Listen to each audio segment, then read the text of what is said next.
ओम शांति।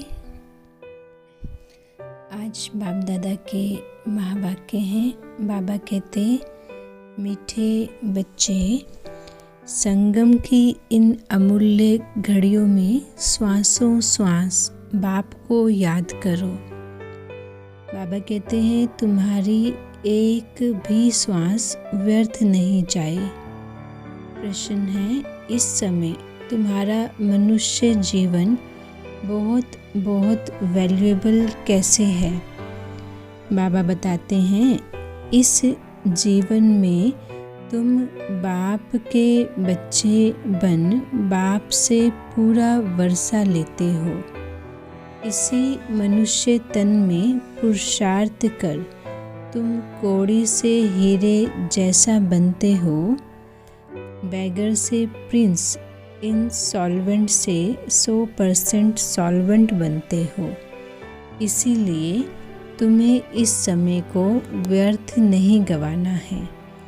हर श्वास बाप की याद में रहकर सफल करना है। कर्म करते भी बाप की याद में रहना है। गीत है, यह वक्त जा रहा है। ओम शांति। बाबा कहते हैं, यह जो इस समय मनुष्यों का जीवन है, इनको अमूल्य कहा जाता है। बच्चे भी समझते हैं और बाप भी समझाते हैं कि यह तुम्हारा अंतिम मनुष्य का जन्म है। यह बहुत वैल्यूएबल है। इनका मूल्य कोई कर नहीं सकता है। वैसे यह टाइम भी बहुत वैल्यूएबल है। तुम बच्चे जानते हो, अब कौड़ी से हीरे जैसा व बैगर से प्रिंस, इनसॉल्वेंट से 100% सॉल्वेंट बन रहे हो। बाबा कहते हैं, यह तुम्हारा मनुष्य तन बहुत वैल्यूएबल है, जबकि बाप के बच्चे बने हो। बाबा कहते हैं, और मनुष्यों का वैल्यूएबल नहीं है। तुम बच्चों को इस समय अपना श्वास व्यर्थ नहीं गंवाना चाहिए। कैसे सफल करना चाहिए सो तो बाप समझाते हैं। श्वासों श्वास याद करो बाप को। बाबा कहते हैं, मनुष्य भक्ति मार्ग में तो अनेक प्रकार के सिमरन करते हैं। वह है अनेकों की व्यभिचारी याद। तुम बच्चे एक के सिवाय और किसी को याद नहीं करते हो। समझते हो हमारा श्वास व्यर्थ नहीं जाए। श्वासों श्वास कोशिश कर बाबा को याद करना है। ऐसे डायरेक्शन मिलते हैं, इसमें कोई जाप आदि नहीं करना है। हमारा सब धर्म ही है आवाज़ से परे रहना। इस शरीर के द्वारा हम पार्ट बजाते हैं। आत्मा असुल शांति धाम की रहने वाली है। यह भी हमारे सिवाय कोई कह नहीं सके कि हम असुल शांति धाम के रहने वाले हैं। कोई पूछे तुम कहाँ के रहने वाले हो, तो तुम कहेंगे हम आत्मा तो शांति धाम की रहने वाली हैं। बाकी यहाँ के लिए पूछते हो तो यहाँ हम फलानी जगह रहने वाले हैं। शांति धाम घर से आत्मा यहाँ आकर शरीर लेकर पार्ट बजाती है। बाबा कहते हैं, आत्मा को पार्ट बजाना ही है। अभी यह है इस मृत्यु लोक का अंतिम जन्म। इसमें व्यर्थ श्वास नहीं गंवाना चाहिए। वो लोग बहुत व्रत रखते हैं, उनको कहना है, क्यों तुम टाइम वेस्ट करते हो। इससे ऊंचे ते ऊंच बाप को याद करो। ये भी तुम जैसे जीव घात करते हो। आत्मा घात नहीं कहेंगे, क्योंकि आत्मा का घात कभी नहीं होता है। कहा जाता है जीव घाती महापापी। इस समय अपने शरीर को तकलीफ देना, यह भी तो महापाप है ना। तुम कह सकते हो। इस समय तुम महान पुण्य आत्मा बन सकते हो इस पुरुषार्थ से। उन्हों को तो ये पता नहीं है कि बाप यहाँ आया हुआ है। यह बाप दादा है ना, शिव बाबा, ब्रह्मा दादा। प्रजापिता ब्रह्मा तो मशहूर है। वो तो कह सकते हैं ना कि क्यों ऐसे वैल्यूएबल शरीर का तुम घात करते हो। इससे तो मन मना भव, बाप को याद करो तो जीवन मुक्ति मिलेगी। अथवा कोई के द्वारा मैसेज भी भेज सकते हो। दिल्ली वाले बच्चे भी भेज सकते हैं कि इस समय ये दुनिया बदल रही है। इस पुरुषार्थ से तुमको जीवन मुक्ति मिल सकती है। देखते हो सामने महाभारत लड़ाई भी है, इसीलिए बच्चों को एक भी श्वास वेस्ट नहीं करना चाहिए। सारा कल्प सीढ़ी नीचे उतरते उतरते एकदम तमोप्रधान बन गए हैं। अभी फिर सत्वप्रधान बनना है। इसमें मेहनत लगती है, मासी का घर नहीं है। बाबा कहते जनक को 1 सेकंड में जीवन मुक्ति कैसे मिली वह भी तुम जानते हो और लिख सकते हो। जीवन मुक्ति 1 सेकंड में बिना कोड़ी खर्चा मिल सकती है। बाप कहते हैं यह मृत्यु लोक का अंतिम जन्म है। अमर लोक में है जीवन मुक्ति, मृत्यु लोक में है जीवन बंध। बाप कहते यह भागवत में भी गाया हुआ है। ये भी एक कहानी बना दी है कि जनक को ज्ञान देने वाला कोई मिल नहीं सका। परम पिता परमात्मा ब्रह्मा के द्वारा ज्ञान देते हैं। इसको ही ब्रह्मा ज्ञान कहा जाता है। ब्रह्मा को भी ज़रूर किसी ने दिया होगा ना। बाबा कहते हैं ज्ञान सागर तो परमपिता परमात्मा हैं। वो ब्रह्मा के द्वारा आकर ज्ञान देते हैं। त्रिमूर्ति चित्र के द्वारा तुम अच्छी तरह समझा सकते हो। कोई भी अंदर आते हैं तो उनसे पूछो बोर्ड पढ़ा कि क्या लिखा है। बीके प्रजापिता ब्रह्मा के बच्चे ठहरे। प्रजापिता को सिर्फ कुमारियां ही होंगी क्या? बाबा कहते ज़रूर कुमार भी होंगे। तो हमारी यह फैमिली हो गई। ब्रह्मा बाप है और ब्रह्मा किसका बच्चा है? शिव बाबा का। इनके द्वारा स्थापना कर रहे हैं। यह फैमिली की फैमिली भी है तो पाठशाला की पाठशाला भी है। सर्व का सद्गति दाता तो एक ही बाप है ना। वह यह दुनिया स्थापन कर रहे हैं तो ज़रूर डेविल वर्ल्ड ख़त्म हो जाएगा। राइज और फॉल भारत का होता है। भारत ही हेवन से हेल एकदम ऊंचे से नीच बनता है। हेवन माना नई दुनिया। बाबा कहते बुद्धिवान जो होंगे वो समझेंगे बरोबर आदि सनातन देवी देवता धर्म था। तुम लिखते भी हो कि डिटिज्म कैसे स्थापन हो रहा है। 1 सेकंड में जीवन मुक्ति कैसे मिलती है आकर समझो। अब ये पुरानी दुनिया है। बाबा कहते ये बदलकर नई दुनिया बन रही है ना। इसीलिए ये अंतिम जन्म बहुत वैल्यूएबल है। इनका बहुत महत्व है। जबकि हम बाबा से वर्षा लेते हैं और आदि सनातन देवी देवता धर्म वाले ही आकर वर्षा लेंगे। अगर नहीं लेते हैं तो समझना चाहिए ये 84 जन्म लेने वाला है, सूर्यवंशी में आने वाला नहीं है। बाबा कहते हैं पिछाड़ी में आएंगे। जिनको फुल जोत जगती है वो सतयुग में आएंगे। पीछे दिन प्रतिदिन कम ताकत वाले होंगे। महान सौभाग्यशाली ही एक्यूरेट नई दुनिया में आएंगे। रहना तो नए मकान में चाहिए ना। 10-12 वर्ष के बाद जाकर रहें। ऐसा कच्चा पुरुषार्थ क्यों करना चाहिए? मम्मा बाबा नई दुनिया में महाराजा महारानी बनते हैं तो हम भी क्यों नहीं बने? सर्विस को को बढ़ाएं। बच्चों का यह ख्याल चलना चाहिए। बाबा कहते हैं, मैं तुमको आज बहुत गूढ़ बातें सुनाता हूँ। बाप को जान लिया तो जीवन मुक्ति का हकदार तो बन ही जाएंगे। ज्ञान का विनाश तो होता नहीं है। कई मनुष्य तो अच्छी रीति समझते भी हैं, कोई तो कुछ नहीं समझते, ऐसे ही देखकर चले जाते हैं। कोई कहकर भी जाते हैं हम ज़रूर आएंगे, परंतु माया तो फिर भुला देती है। बाबा कहते माया बिल्ली है ना, कम नहीं है। गुल बकावली का एक खेल भी दिखाते हैं, ये भी मिसाल तुम्हारे लिए है। बाप ही समझाते हैं, यहाँ तुम आए हो माया पर जीत पहन जगत जीत बनने। इस पर कहानी बनी हुई है। तुम योग बल में रहते हो माया पर जीत पाने के लिए, परंतु माया बिल्ली पासा फिरा देती है। गुलब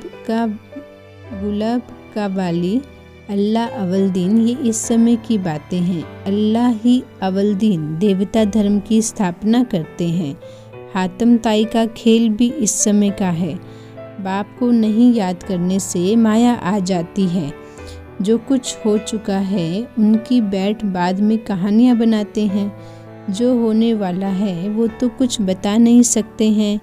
पास्ट में जो कुछ हुआ है उसका ड्रामा बनाते हैं। कंस वध, अमृत मंथन, किस्म किस्म के खेल बनाते हैं। वह बेचारे ये नहीं जानते हैं कि बेहद का ड्रामा है। बाप कहते हैं तुम जानते हो ये तो अनादि अविनाशी ड्रामा है। मनुष्य तो कुछ भी नहीं जानते कि ये ड्रामा कितने वर्ष का है। भले कहते हैं हिस्ट्री रिपीट होती है, परंतु समझते नहीं हैं। बाप किस्म किस्म के राज समझाते कि बुद्धि में ये बैठे कि हमारा ये अंतिम जन्म बड़ा वैल्यूएबल है, इसमें टाइम वेस्ट नहीं करना चाहिए। हथकार दे दिल यार दे, तो दिल तो आत्मा में है ना।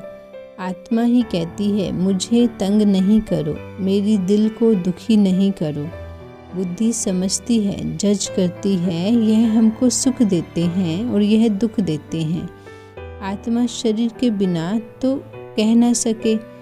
आत्मा ही सब कुछ सीखती है, संस्कार आत्मा में भरते हैं।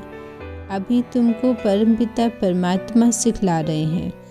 तुम जानते हो बाप ज्ञान का सागर है, पतित पावन है। वो भारत के लिए सौगात लेकर आते हैं बैकुंठ की, इसलिए गाया हुआ है सर्व के सद्गति दाता। उनका बर्थ प्लेस भारत है। सोमनाथ का मंदिर भी यहाँ पर ही है। शिव बाबा आया था तब तो उनको यादगार मंदिर बनाया है। वह कब आए, क्या करके गए, ये नहीं जानते। लक्ष्मी नारायण थे, फिर कहाँ गए, वे थोड़ी समझते हैं कि वह इस पतित दुनिया में है। सतो प्रधान थे, फिर चक्र लगाकर तमो प्रधान बने हैं।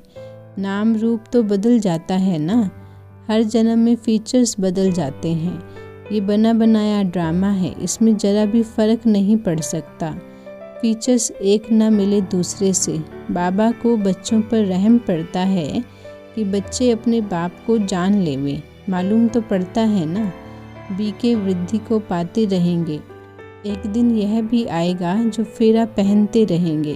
तुम्हारी प्रदर्शनी में सब आएंगे। दिन प्रतिदिन नाम बाला होता जाता है। बाबा ओपिनियन की भी किताब छिपाते हैं, वह भी काम में आएगी। बहुतों को भेज देनी पड़ेगी। बच्चे जो सर्विसेबल हैं उनका सारा दिन ख्यालात रखना पड़ता है। वह झट कहेंगे भल बीके आकर मिल सकती हैं। भूख हड़ताल रखते हैं तो 10-12 दिन के बाद कमज़ोरी हो जाती है, फिर इतनी बात नहीं कर सकते। तुम्हारी बात को समझेंगे और कहेंगे कि बरोबर जीवन मुक्ति पाने का यही ठीक रास्ता है। सर्व का सद्गति दाता तो एक ही बाप है, बाकी सब भक्ति मार्ग के गुरु हैं। बाप कहते हैं गुरु तो बहुत हो गए हैं ना, स्त्री का पति भी गुरु है। कथा सुनाने वाले को भी गुरु कहते हैं। ये सब समझने की बातें हैं। बच्चों का माथा बहुत विशाल होना चाहिए सर्विस के लिए। बाप को याद कर रावण पर विजय पानी है, श्वास व्यर्थ नहीं गंवाना है। जो समय बर्बाद करते रहते हैं उनको तो फिर बेसमझ ही कहा जाता है। बाप कहेंगे किसका जीवन हीरे जैसा बनाने तुम सर्विस नहीं करते हो, कितना waste of time, waste of energy करते हो, कुछ भी समझते नहीं, इसीलिए पत्थर बुद्धि कहा जाता है।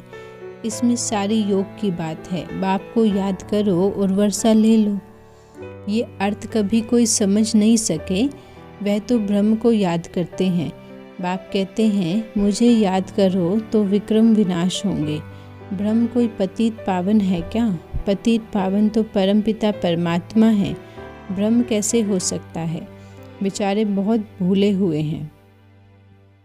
बाप बच्चों को फिर भी कहते हैं बच्चे टाइम वेस्ट नहीं करो, बाबा को याद करो। बाबा जानते हैं कई बच्चे दिन रात बहुत टाइम वेस्ट करते हैं, सारा दिन कुछ भी पुरुषार्थ नहीं करते हैं।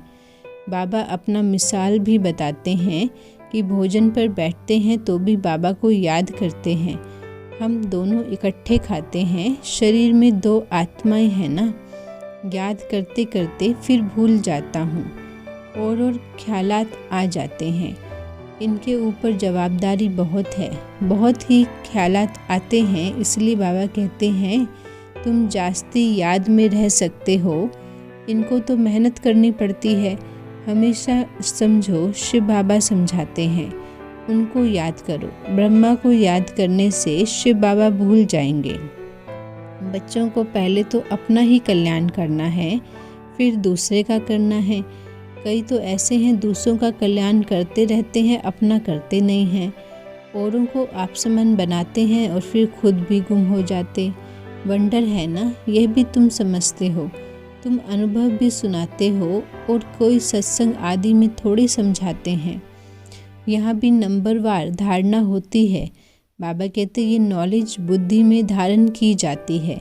गाते हैं भर दो झोली, यह ज्ञान तो बुद्धि में भरा जाएगा ना, वह झोली में। पारस बुद्धि और पत्थर बुद्धि गाया जाता है। तुम्हारा यह जीवन बहुत अमूल्य है, इसमें पुरुषार्थ की बहुत ज़रूरत है। ग्रस्त व्यवहार में रहकर सब कुछ करना है। सर्कमस्टांस देखे जाते हैं, भल कुमार है, देखा जाता है सर्विस अच्छी कर सकते हैं तो छुड़ा भी लेते हैं। हर एक का सर्कमस्टांस देखकर फिर राय दी जाती है। सर्जन नब्ज देखने बिना राय दे नहीं सके। यह है अविनाशी सर्जन। आत्मा को मन मनाभव का इंजेक्शन लगाते हैं। इनका यह एक ही इंजेक्शन है जो 21 जन्म के लिए एवर हेल्दी बना देते हैं। प्रजापिता ब्रह्मा के कितने ढेर बच्चे हैं, कितना बड़ा गृहस्थी है। यह बेहद का गृहस्थ व्यवहार है। यह शिव बाबा का रथ है ना, तो कितनी आमदनी होती है। बाप कहते हैं मैं इस रथ में बैठकर ज्ञान देता हूँ, नहीं तो कैसे दूंगा। कृष्ण तो होता ही है सत्युग के आदि में, वही आत्मा सांवरी बनी है तो इनके बहुत जन्मों के अंत में प्रवेश करता हूँ। इसीलिए भाग्यशाली रथ गाया हुआ है। अच्छा मीठे मीठे सिखिलधे बच्चों प्रति माता पिता बाप दादा का याद प्यार और गुड मॉर्निंग। रूहानी बाबा की रूहानी बच्चों को नमस्ते। हम रूहानी बच्चों की मीठे रूहानी बाबा को नमस्ते बाबा, नमस्ते बाबा, नमस्ते। शुक्रिया बाबा। धारणा के लिए मुख्य सार है अपना तथा दूसरों का जीवन हीरे जैसे बनाने की सेवा करते ही रहना है। टाइम मनी एनर्जी को बर्बाद नहीं करना है। दूसरों का कल्याण करने के साथ साथ अपना भी कल्याण करना है। बुद्धि रूपी झोली में ज्ञान रत्नों को धारण करके दान भी करना है।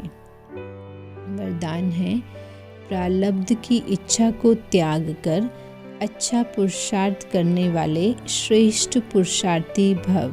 बाबा कहते श्रेष्ठ पुरुषार्थी उन्हें कहा जाता है जो पुरुषार्थ की प्रारब्ध को भोगने की इच्छा नहीं रखते हैं। जहाँ इच्छा होती है वहाँ स्वच्छता खत्म हो जाती है और सोचने वाले बन जाते हैं। तो यहाँ ही प्रारब्ध भोगने की इच्छा रखते हैं।